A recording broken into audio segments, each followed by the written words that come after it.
If we say that the patterns of behavior that the individual learns in coping with the environment, then we can infer from that then that the kind of environment the individual inhabits will influence the kind and patterns of behavior he will evidence as a person. An individual then who is seeking for power, who then wants to create people so that they would have a definite relationship to him, will say then that the first thing I must control is what? The environment. I must create an environment, because the individual, if he's to survive in that environment, must learn to cope with it. And if it's a tough environment, he must learn to be tough if he's going to make it. If it's an environment that requires him to hustle, then he's got to learn how to hustle. And he's got to learn how to, and yet, after he learns all of these things, they're going to become a part of his personality. And in ways they're going to help him, and in ways they're going to stand against him. And therefore, if I create the environment, I can, to a good extent, create the individual. And therefore, the people in power will read this statement, and they will go back to their planning boards and say, how can I create the environment such that black people will be dumb? They will be ignorant. They will hate themselves. They will lack disunity in their relationships one with the other. They will see me as the final validator of truth. They will see my acceptance as the ultimate acceptance. How can I create in them that mentality? And you will see them then creating the appropriate environment. The invasion of this community by Asians and other ethnic groups is a part of the creation of the mentality and personality of black people. It's going to create your children out here. As they walk down these blocks, their personality is being formed as they learn to so-called cope and deal with this situation out here. And to the extent that we sit back and let it happen, to that extent we're participating also in their creation. It goes on to say, for social learning theorists, behavior is the result of a continuous interaction between personal and environmental variables. Environmental conditions shape behavior through learning. A person's behavior, in turn, shapes the environment. There's a reciprocal relationship.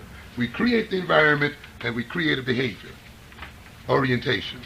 And then the person with the behavior orientation, what? Recreates his environment. You put him in a slum, and then he develops slummy behavior. And then once he develops slummy behavior, he will make slums wherever he goes. And then we will say that he's a slummy person by nature. You know, that's the game. Create it. Create that environment so as to create the personality. And you see, it's a slick game. And often you see as people, we are not aware of the first creation. How was the first creation brought about? The only thing we often see as a result of the creation, and we see ourselves behaving in a certain sort of way, and the other group then says, you behave that way because you're black. You behave that way because you're African. You see, and when you fail then to see how the situation was created, then one begins to condemn himself in terms just of himself. And this is why knowledge of how the situation was created is very, very important. This is why ultimately when one gets to know himself, he gets to know other people. You cannot know yourself well and not know other people and ultimately know the universe. The route to getting to know the universe and to getting to know what is going on in the world is through the self, ladies and gentlemen. Because as I stated before, the self is the result of the universe we live in. And therefore self-knowledge means getting to know self-creation. And when other people have created the self that one is, then it means getting to know those other people and getting to know how they went about their creation.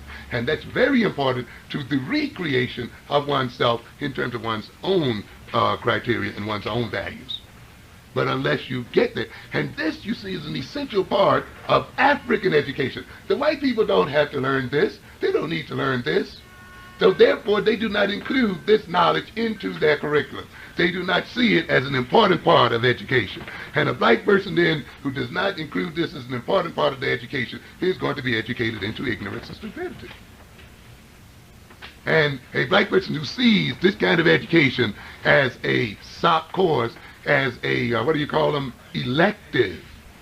Of course, you pick up on the side, is one that's going to be miseducated. This is the very foundation and basis of any sound education and should occur first, not second, not in the third year of college, not in the last year of college, but should occur in the very first semester, should occur really in the very first years of elementary school and work themselves right on up. And so we have it here. The environmental conditions shape behavior through learning. A person's behavior in turn shapes the environment. Persons and situations influence each other reciprocally. To predict behavior, we need to know how the characteristics of the individual interact with the characteristics of the situation. Now, I've often told people the point of psychology, European psychology, is control. You know, a lot of people talk about psychology not being so-called science and not being able to predict behavior the way chemistry and mathematics. That's off the point. That's really not the point of it at all. Because the point of psychology in the Eurocentric sense is not really to describe man as he is, but to learn the ways and means of controlling man to the benefit of the European. That's the basic point. And when you can create people, when you can control people, then your problem of prediction is what? It's solved, ladies and gentlemen. It's solved. You see? So when you remove you remove certain thinking skills from people, when you induce into them certain emotional orientations, when you keep away from them certain intelligence in terms of knowledge, you're creating a personality, and you can begin to predict how those people are most likely to behave under certain circumstances. You know what they are capable of doing. You see?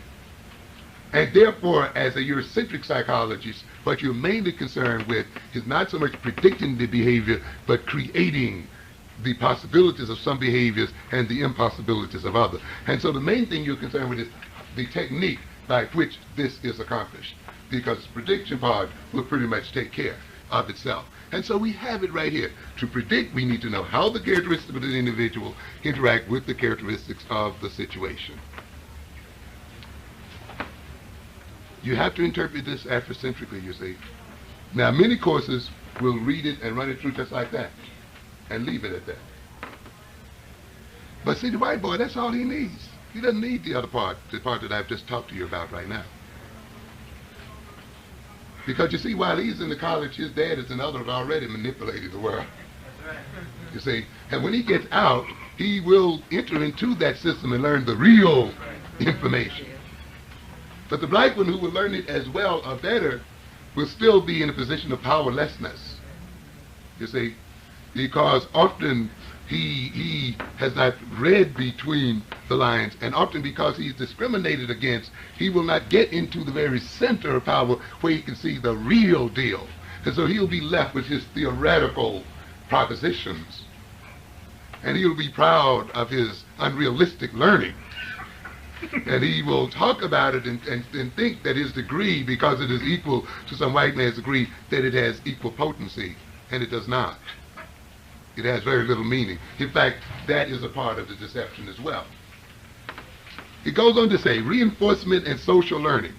The effect of other people, the rewards and punishments they provide, is an important influence on an individual's behavior. Very potent statement there, isn't it? In fact, that is a power statement, isn't it? Yeah, it's a power statement. Infused throughout this whole thing is, how do you gain power and influence over other people? How do you manipulate other people? This is a manual about power. Of course, it isn't written that way, is it? It's pure, bland, objective, non-racial psychology. Nonsense. There is no course that's non-political. That is the greatest deception run upon black people, that courses are non-political. That is the most political statement of all. Oh, this is an objective course. It has nothing to do with race. Then I'm in the wrong course.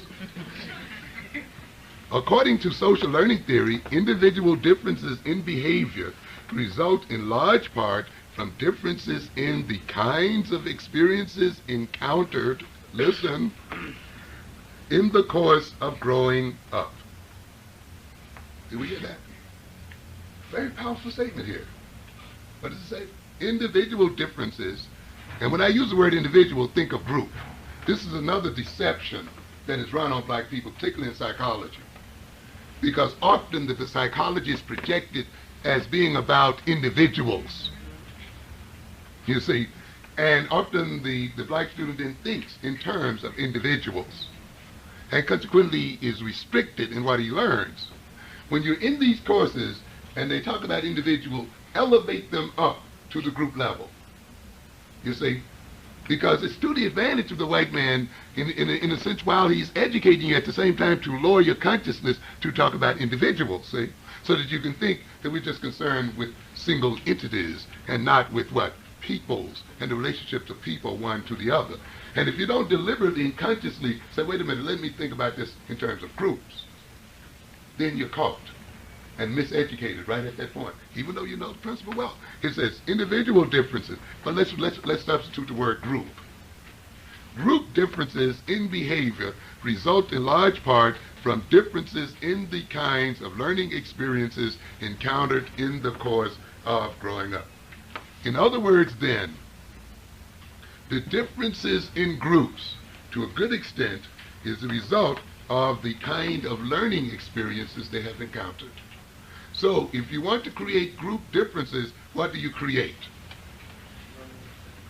You create differences in their what? Learning experiences. That is why the European, in order to create the African man, must also restrict the African experience, must restrict the kinds of experiences you have. Because an experience is not just an emotional kind of situation, it is a learning situation. An experience becomes often a permanent part of the personality. So you must see experience as learning, okay, not just an emotional effect, but as a learning. When you're in a classroom, you are having an experience. We call that experience learning, but nevertheless, it's an experience. Any kind of experience can be a learning situation. So consequently, if the European is to produce group differences in behavior, he then must have control over the experiences people undergo. And therefore, when they experience poor housing, when they experience poor food, non-nutritional food, when they experience poor schooling, when they experience adverse economic circumstances, when they experience the degradation and scandalization of their character, when they experience the kinds of things we talk about here daily in this community, then you're going to get a difference in group behavior. And you will see then that this experience is deliberately designed to create a deliberate personality in black people. Some of you heard me talk about the rat, and this social learning theory is based on what we call rat psychology. And it's very interesting, by the way, why in these psych books you have talk about rats and dogs. Because often the unaware African thinks that that's what the whole deal is about, rats and dogs. Another consciousness controlling tool. And as soon as you mention conditioning, somebody will jump up, oh, the Pavlovian dog. You know, they're going to immediately show you how smart they are in terms of the Pavlovian dog. You see? And how smart they are about the rat and you know, the Skinner box. But if you talk to them for a whole night, they never quite get around to how it is that we are the Pavlovian dog. And that we are the rat. We never see that part. And yet, look at it, ladies and gentlemen. When we talk about the so-called Skinner rat, it's a rat taken out of its natural habitat, placed in a box. It is placed in a condition, a new set of conditions, a new environment. It's going to have experiences in that box it has never had before in its life. It must learn to survive in that box and cope with that box. it must learn to push that lever in order to eat. It has never had to do that before. Never. But it's got to learn. It's got to learn that when the yellow light comes on, it can push the lever and get food. But when the green one comes on, no food is coming. It has to learn that it can get food every time it pushes the lever, or to get food every 5th time it pushes the lever, or every 15th time it pushes the lever, or to get food every 5 minutes, and you can just manipulate its behavior around and around and around. The experimenter says, okay, you're not going to eat until you hit the bar 5 times, 15 times. And sometimes you can see the rat even learns that, you know. It just doesn't hit the food sometimes steadily. You may hit it fast 15 times. Or the experimenter says, I'm going to feed you every 5 minutes regardless of how many times you hit the bar. And that rat will get a sense of time. I mean, toward the end of that 5 minutes, then it'll start hitting the bar. You see? And you can manipulate and change its behavior in terms of how you're going to reward it and how you're going to punish it. It knows something now, and it behaves now in a way that no other rat behaves. It has learned something new. Why? Because it has been placed under a set of conditions. It has learned to adjust to those conditions and to cope with those conditions. If it went back to its natural habitat, it would be a strange rat, I'm telling you. And we know sometimes how so-called tamed animals, as a result of their social interaction with human beings, are unable to even survive in their natural environment because of the way they've had to survive in their natural environment. And so what we recognize in the Skinner experiment is this, that the rat not only lives in a condition and in an environment, the environment and the condition does what? Lives in the rat. And the rat is an expression of its environment. As a matter of fact, the environment and conditions speak through the rat and literally uses its body to express itself. And this is why often we can hear some people talk, the way they dress, the way they walk, and tell where they're from. Because we not only live in a neighborhood, ladies and gentlemen, the neighborhood does what? It lives in us. It expresses itself through us. We are its vehicle. It comes out through us.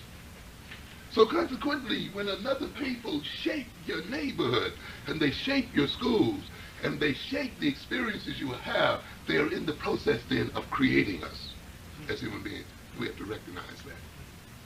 This is why the black student has to look at the rat not as a rat, but as a prototype of himself. And if he does not see that rat that way, he's been miseducated. I don't care how many A's he makes equal to the white boy, he's been miseducated. And yet the white man has sat right there and told him exactly how he's doing it. Exactly. No bones about it.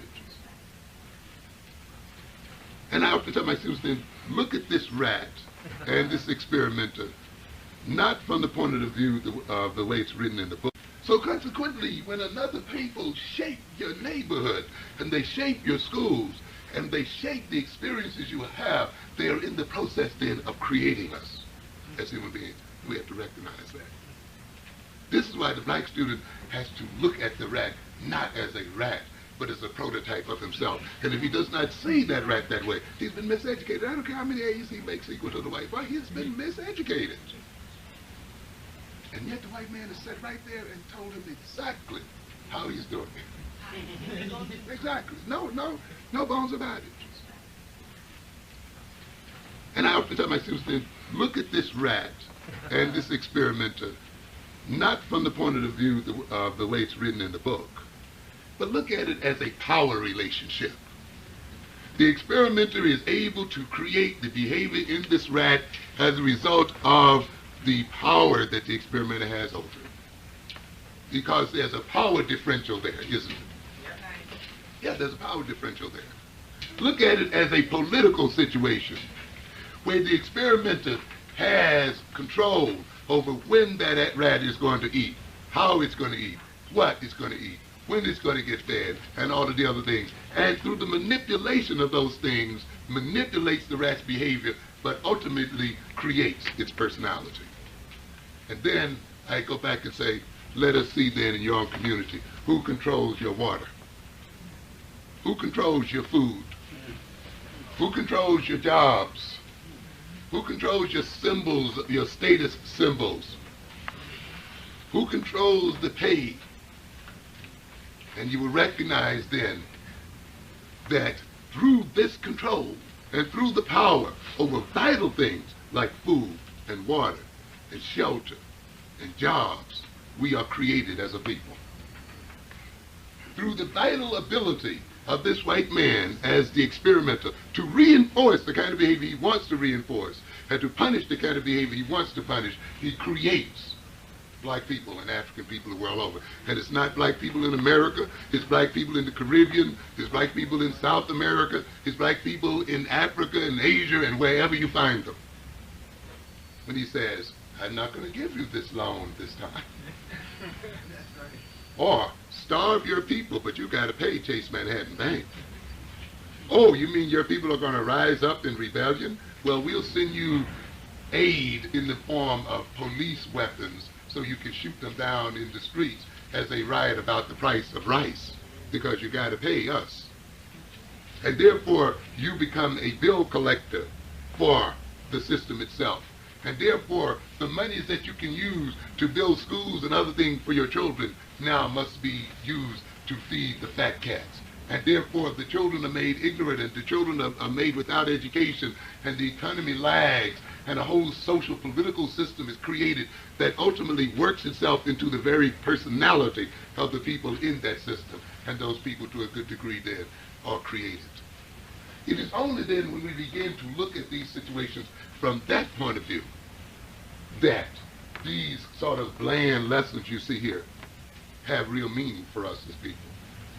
And so what we're saying here then, ultimately, when we look at the so-called social learning theory, we're saying then that it is the nature of the social relationships between men, between people, that to a good degree helps to determine the characteristics of us as persons and as groups and as people as a whole. That is why we must be concerned about the nature of the social relationships we have with other people. Now then, this is a preface to the induction of self-hatred. And we're going to continue it as a shortly, and I'm going to end shortly, but I just want us to understand what we're dealing here. It's not enough to say that the whites induce self-hatred into us. I want us to see how this is achieved through the power and the ability of the white man to manipulate reinforcements. The ability of the white man, an ability that we to a good degree has let him have unchallenged, to manipulate reinforcement that is going to make our self-hatred possible. Because we just don't hate ourselves by accident. That hatred is deliberately induced because it serves a political, social, economic purpose. But that self-hatred cannot come about merely in terms of what white folks say about us, the white attitudes toward us. It must be related to power. It must be backed up by the ability to punish and the ability to reward. And therefore what is said, when it is combined with power, then becomes the vehicle through which self-hatred is induced. I'm going to, in the following lectures then, look at the various means by which self-hatred is deliberately induced in black people. We're going to talk, I'll list some of them right quickly to indicate where we're going. And we'll talk a bit about the first one here. The association of innate, personal, group characteristics with negative assignations. We're going to talk about if that's not enough, that is, if creating self-hatred through just making a person's innate characteristics negative or be perceived as negative, then one creates the characteristics. In other words, you create the characteristics that you hate. And this often happens, of course, in parental relationships and other relationships, where, in a sense, you make the person into something. You make them a thief, and then you hate them for being a thief. You see? And to a good extent, what has happened to the African personality is created, a character is created so that that character can be hated, so that that character can be used as a justification for exploitation and misuse and abuse. And we want to look then at that method and that technique. And this is quite a complicated one, followed up by by the fact that you can induce self-hatred through what we call making positive, desirable characteristics unattainable, therefore creating an inferiority complex, self-negation through social comparison, and so forth, white, and make it only attainable by whites. Then you induce self-hatred by those people who cannot make themselves white. And so often then one of the ways of creating self-hatred in an individual is putting those things that will get him out of that self-hatred out of his reach. And we will see that that is one of the methods. To create a reverse mentality and behavior, and to create desires by punishing the right orientation and by rewarding the wrong orientation. In other words, we're going to talk about how the black personality is reversed and turned backwards, so that the individual will almost by habit produce backward behavior. We're going to talk about this producing of backwardness, which produces frequent failures or success by accident, which produces a feeling of cursedness.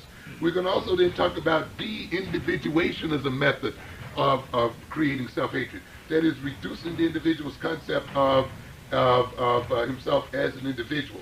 Also, the creation of maladjustment through a number of techniques. In our next section, then, we're going to look at the first segment here, the association of innate ethnic personal characteristics with negative assignations.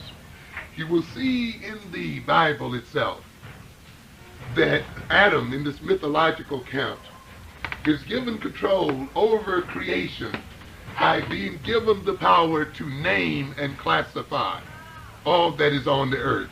In a sense, when God tells Adam that it is his prerogative to name and classify, he symbolically now is giving him control over the earth. The ability to name and define is a very powerful ability. And one of the major powers that the European has that we have got to take back is the European power of definition, of naming and determining what is real and what is unreal. One of the constants that I talk about, that is, I often try to get across the idea that despite how much things appear to change, they remain the same. And that we as people must not be deceived by superficial change. That often superficial change is deliberately created as a way of maintaining fundamental sameness. You must look at the real power relationship between Europeans and Africans. That is the key. And you must question whether that power relationship has changed at all over the past 400 or 500 years. You just cannot look at the idea that you're now in slavery and say that means we have advanced in some sort of way. Or that now we have certain job opportunities open to us, educational opportunities open to us, that now we can eat at the same counter with white folk and all of this kind of stuff as indicative of basic fundamental change. As a matter of fact, to a good extent, these changes have been diversions to keep us from seeing that the very fundamental relationship between blacks and whites has not changed at all. I've often said that you may marvel about how now you can get a degree in computer technology and how this was not available to your forefathers. But remember that your forefathers as slaves also had skills. They just did not chop cotton and work in the households. They were skilled craftsmen as slaves. And in fact, at the end of slavery, there were more black craftsmen and skilled craftsmen in some areas than there were whites. But what was the fundamental relationship? The fundamental relationship was that these skilled slaves worked for the benefit and power of their masters. And that fundamental relationship has not changed one whit today, ladies and gentlemen. You do computer engineering, but you're going to do it for IBM, and you're going to do it for GE, and you're going to do it for some white man ultimately. It's the same game, ladies and gentlemen. You may hang out in the same office. You may even marry them. You may even sleep with them. You may eat with them. But the fundamental power relationship is what? Still the same. Still the same. This hasn't changed. And the thing you have to look at then are not those superficial changes, but the fundamental relationship. And there are several of them that you will see have existed for the past 300, 400, 500 years, and that are still pretty much where they are today. And that even integration, and even assimilation, and even eating at the same lunch counter, and even the electing of black men to office and black women to office, even the electing of one to the presidency of the United States is going to serve the same function, to maintain the ultimate power of the white man over the black man. And therefore you cannot be deceived by those things. And this comes out of this ability of this white man to name and create definition. One of the books I would recommend for the reading list is the book White Over Black by Winthrop Jordan, a very copiously detailed book, and one I think you should certainly read. And I'll be indicating some others, of course. This one I'm sure is still around. I don't know whether this one is available in the general market. Yes, and we have some of them here. The Negro's Image in the South by Claude H. Nolan, L-O-L-E-N, The Anatomy of White Supremacy. And of course the one that I intended to quote from extensively tonight, Frantz Fanon's book, Black Skin, White Mask, which I highly recommend that you read. And of course, while you're reading these now, read some others because they can be a bit depressing, but you want to look at them very closely. So, read Diop's African Contributions to Civilization, Pre-Colonial Africa, some Introduction to African Civilizations by Jackson, and some of the others are sort of, waited out a little bit.